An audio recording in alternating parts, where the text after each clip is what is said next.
Hi everyone. So today we are going to see and talk about rolling motion. You have already heard about this term while studying rotational dynamics. Before going into the details of rolling motion,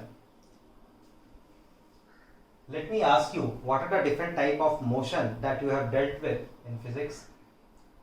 First was translational motion. Second was rotational motion.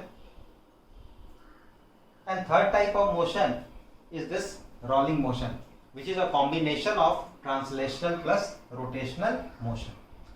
So, if you are saying that a particular body is performing rolling motion, what you mean is that it is performing translational as well as rotatory motion. So, rolling motion, we can say it is a combination of rotational motion and translational motion. Now, let us see some example. If you see the wheel of a car, so wheel of a car is moving forward also and simultaneously it is rotating also. So, that is an example of rolling motion. So, if I draw it in the form of a diagram,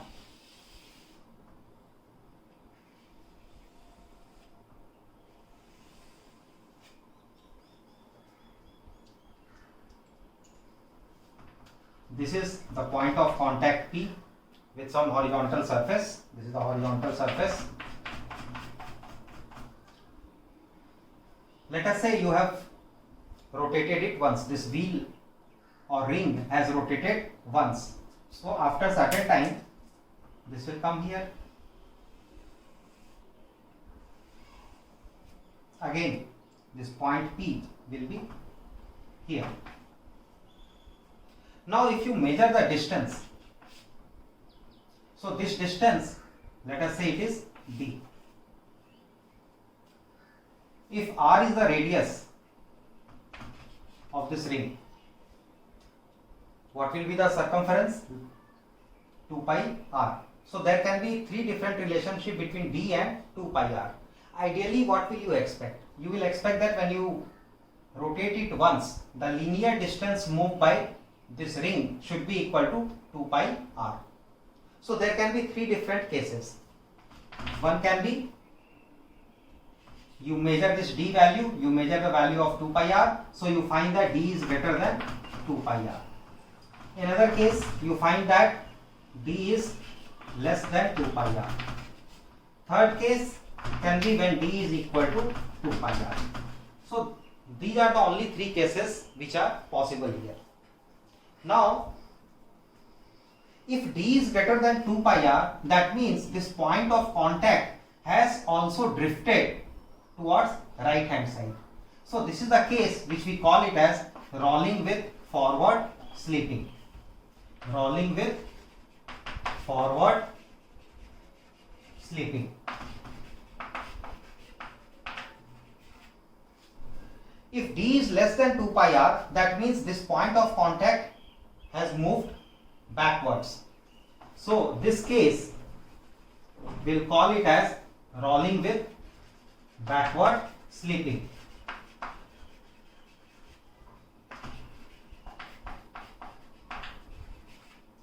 In the third case, what you see, d is equal to 2 pi r. That means this point of contact P has been instantaneously at rest. So this condition is a condition when we will say that pure rolling has taken place, or we also call it as rolling without slipping. Rolling without slipping.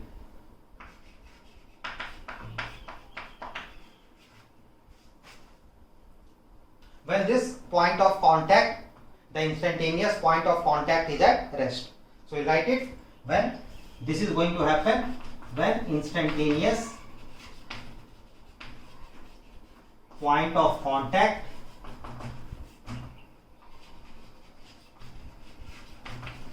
is at rest.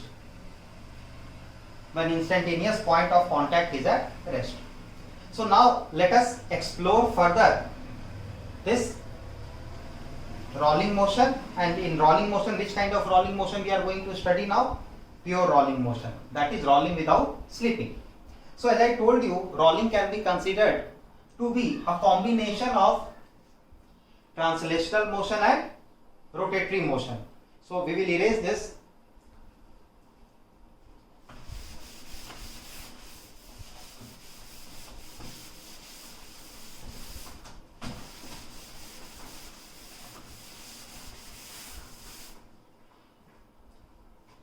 So here, same case we are taking.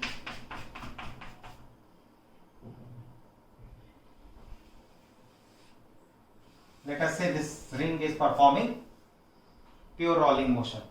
So we can say that it is rotating, let us say with angular velocity omega. Simultaneously, it is also moving forward with some velocity, that is, it is having some translational velocity also. That translational velocity, we can write it as VCM, or velocity of center of mass. So this rolling motion is a combination of, it will be a combination of, we will extend it here,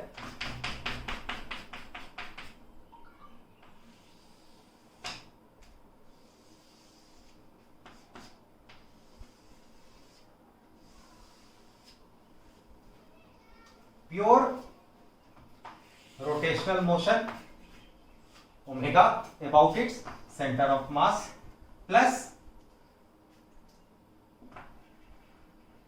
translational motion with velocity as VCM.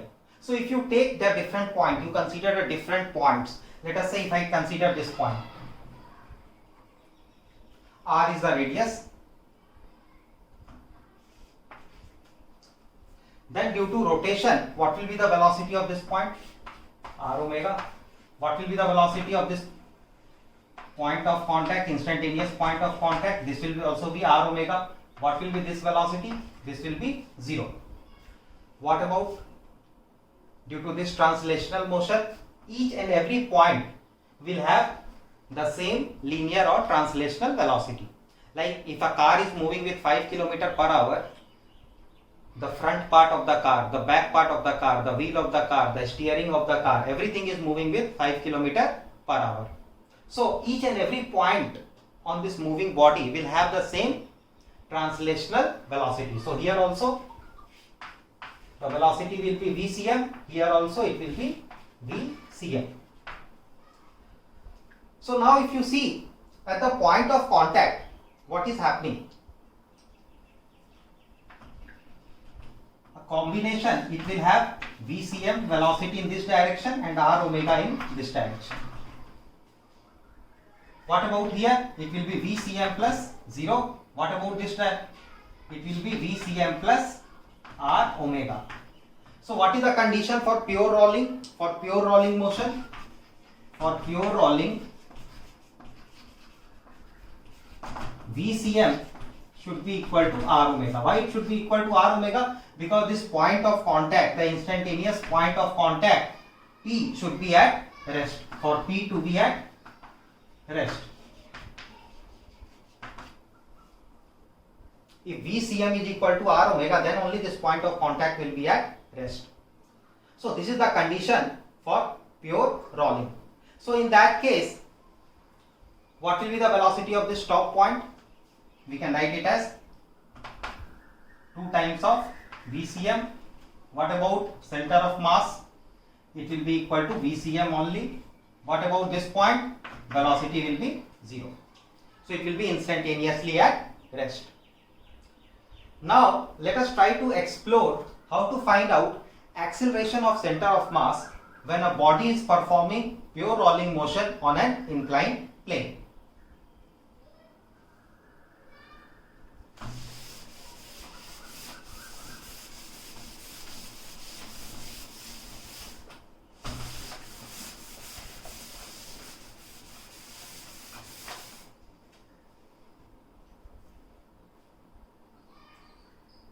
So we are talking about the case rolling motion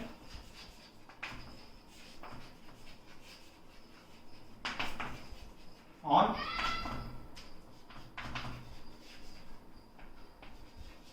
inclined plane. So now we are taking one inclined surface which is making an angle of theta with the horizontal. Let us say you are considering a body here which can perform rolling on this inclined surface. Mass is m. So let us draw the free body diagram of this.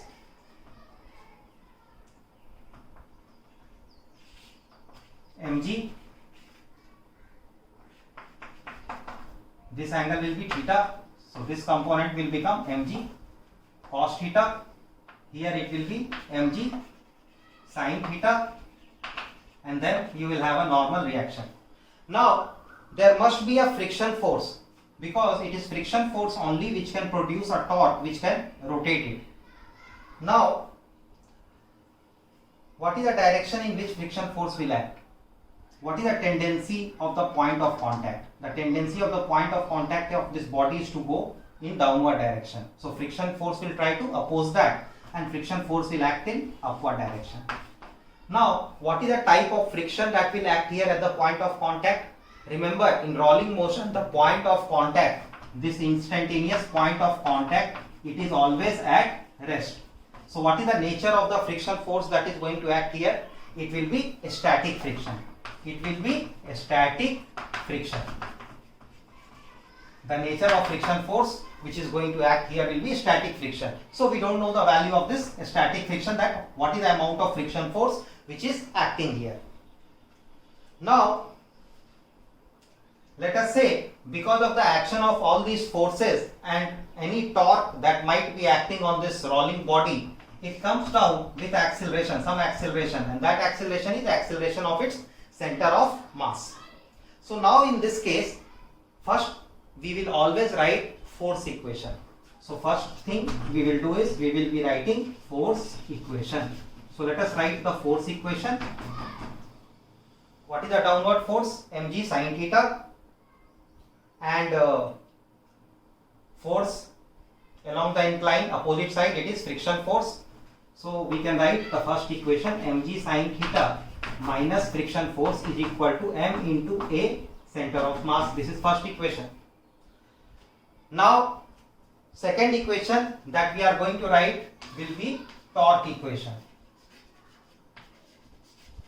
So which all forces are producing torque about center of mass? See, the force which is passing through center of mass will not produce any torque, because the perpendicular distance will become 0. Torque is equal to r cross f. So n will not produce any torque, it is passing through center of mass. Mg will not produce any torque because it is passing through center of mass. Then the only force which can produce torque on this is friction, because it is not passing through its center of mass. So if the radius of this body is r, then what is the torque that is being produced by the friction force here? It will be F into R. So what is F into R? Equal to torque, and torque is equal to I into alpha. I into alpha, where alpha is the angular acceleration. So for pure rolling motion, ACM is equal to R times of alpha. So we can write alpha is equal to ACM by R. So I into ACM by R. So this is our second equation. So what will be the value of friction force from the second equation? We can write F is equal to I ACM by R square, and put this value back in the first equation. So when you do that, you can write mg sin theta minus I ACM by R square, and that will be equal to MACM. So now mg sin theta can be written as, we'll take this to the other side, ACM is common, so we can write this as m plus I by R square. Now we take this m outside and cancel it here. So when you do that, this m you cancel it, so what will you get? G sin theta is equal to ACM into 1 plus I by m into R square. So what is acceleration of center of mass? What is acceleration of center of mass? V sin theta by 1 plus I by m into r square. This is acceleration of center of mass when the body is moving down or rolling down the inclined surface. When the body is rolling down the inclined surface. Now let us say we are interested in finding out what will be the velocity of center of mass when it reaches here down. So let us try to find that out.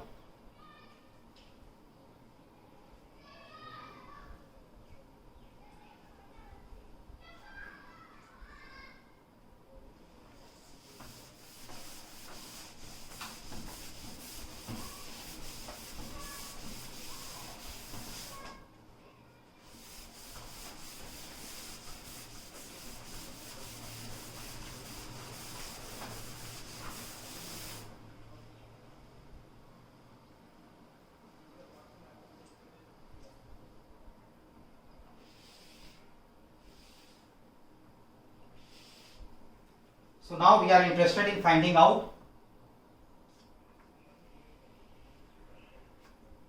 this is a rolling body which is coming down. It has started from rest and when it has finally come down here, let us say its velocity is vcm. This we can take it as h and this is theta. Mass of the body you can take it as m. Radius is r. So let us try to find it out. So what you have to do, you just conserve energy by conservation of mechanical energy.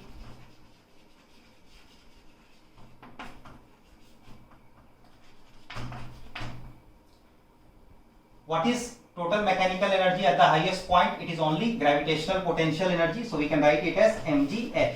Kinetic energy, rotational kinetic energy is 0. Translational kinetic energy is also 0. At the lowest point when it reaches here, let us say it is our reference potential. So here potential energy we have assumed it to be 0.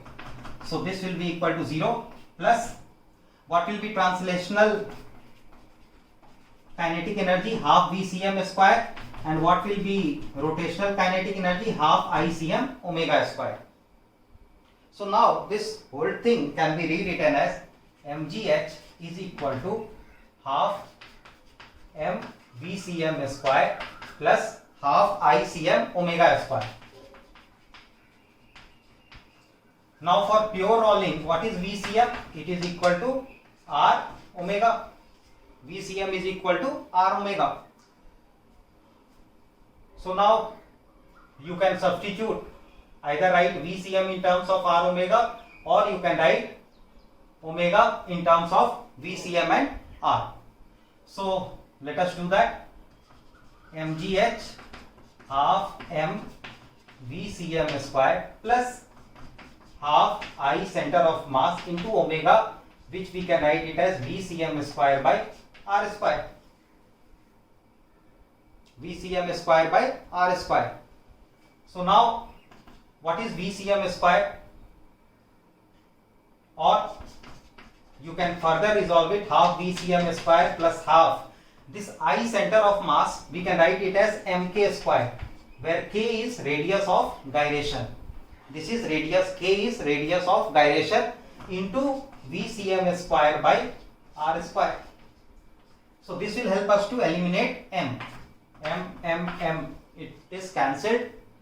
So now 2gh will go here on the left hand side, and Vcm square we take it as common.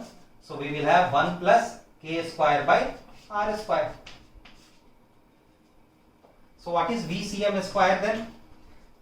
Or Vcm we can write it as under root of 2gh by 1 plus k square by r square, where k is the radius of gyration.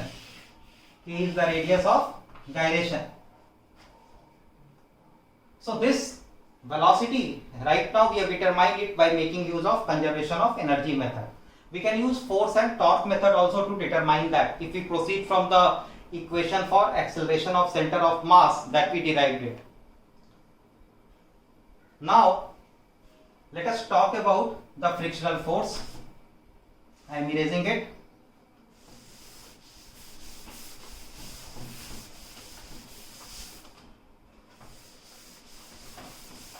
Sometimes they ask us to find out the time taken by different bodies to roll down the inclined plane. So now since you know velocity of center of mass, you know value of acceleration of center of mass, it is easy to find it out using V is equal to U plus AT. So do you remember what all expressions we had written? What was the value of friction force we got it? So the expression that we had got was something like this. I will just recapitulate it. You had mg, you had this mg cos theta, where this angle was theta, this was mg sin theta, then you had one normal reaction, and you had friction force which was acting in this direction. So the first equation we had written was mg sin theta minus of f, and that is equal to ma cm, because it is coming down with some acceleration of center of mass as ACM. Also, we had written the torque equation which was F into R is equal to I into alpha, and alpha we had written it as ACM by R. ACM by R. So what was the friction force value? F, do you remember? It was I into ACM by R square. I into ACM by R square. So from here we can find out what is the value of frictional force. Let us try to find it out. For finding frictional force, what should we do? We should eliminate ACM. So we will do that. Let us say this is our equation number 1, this is equation number 2. So eliminate ACM. So ACM from this equation can be written as F into R square by I. F into R square by I. Put it in the first equation. So you can write mg sin theta minus F, and that is equal to m into ACM, which is FR square by I. So now we can write this as mg sin theta, take F on the other side, so F will be common, 1 plus mr square by I. So what is frictional force? It is mg sin theta by 1 plus mr square by I. Now remember, this is a static frictional force. What is normal reaction? Mg cos theta. So if mu is the coefficient of friction which is present here, then can we say that F should be less than equal to mu into n? So that means mg sin theta by 1 plus mr square by I, this must be less than equal to mu into mg cos theta. So now mg and mg will get cancelled, and we can say that mu cos theta, it should be greater than equal to sin theta by 1 plus mr square by I. So what is mu value? You can write it as mu should be greater than equal to, cos theta will go here, sin theta by cos theta will be tan theta. So tan theta by 1 plus mr square by I. So this is the value of coefficient of friction which you need for rolling motion to take place. Mu value should be greater than equal to this. That means the minimum value of coefficient of friction required for pure rolling motion to take place here is tan theta by 1 plus mr square by I.